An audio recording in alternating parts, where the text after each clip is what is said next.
মহাষষ্ঠী দেবী দুর্গা এবং তাঁর সন্তানদের পৃথিবীতে স্বাগত জানিয়ে আনুষ্ঠানিকভাবে দুর্গাপূজা উৎসবের উদ্বোধন করেন। এই দিনটি বোধন, প্রতিমার মুখমণ্ডল উন্মোচন, কল্পারম্ভ, আমন্ত্রণ এবং অধিবাসের মতো আচার অনুষ্ঠানের মাধ্যমে চিহ্নিত।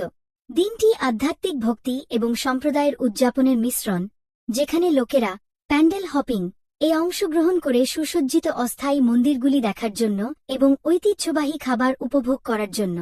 এই দিনটি 5 দিনের উৎসবের সূচনাকে নির্দেশ করে, যা ঐশ্বরিক নারীশক্তি এবং মন্দের উপর ভালোর বিজয় উদযাপন করে। মহাষষ্ঠীর তাৎপর্য। দেবীর আগমন। এই দিনে দেবী দুর্গা তাঁর 4 সন্তান লক্ষ্মী, সরস্বতী, গণেশ এবং কার্তিকে নিয়ে স্বর্গীয় বাসস্থান থেকে তাঁর মাতৃগৃহ পরিদর্শনের জন্য পৃথিবীতে আসেন বলে বিশ্বাস করা হয়। প্রতীকী জাগরণ। দিনের সবচেয়ে গুরুত্বপূর্ণ আচার হল বোধন, প্রতিমার মুখমণ্ডলের আনুষ্ঠানিক উন্মোচন, যা দেবীর জাগরণের প্রতীক এবং প্রতিমায় ঐশ্বরিক শক্তি সঞ্চার করে। পূজার শুরু। মহাষষ্ঠী 5 দিনের দুর্গাপূজার আনুষ্ঠানিক সূচনা করে, যা মূল উৎসবের মঞ্চ তৈরি করে। মূল আচারানুষ্ঠান সম্পাদিত। কল্পারম্ভ, সমগ্র পূজার প্রতীকী সূচনা।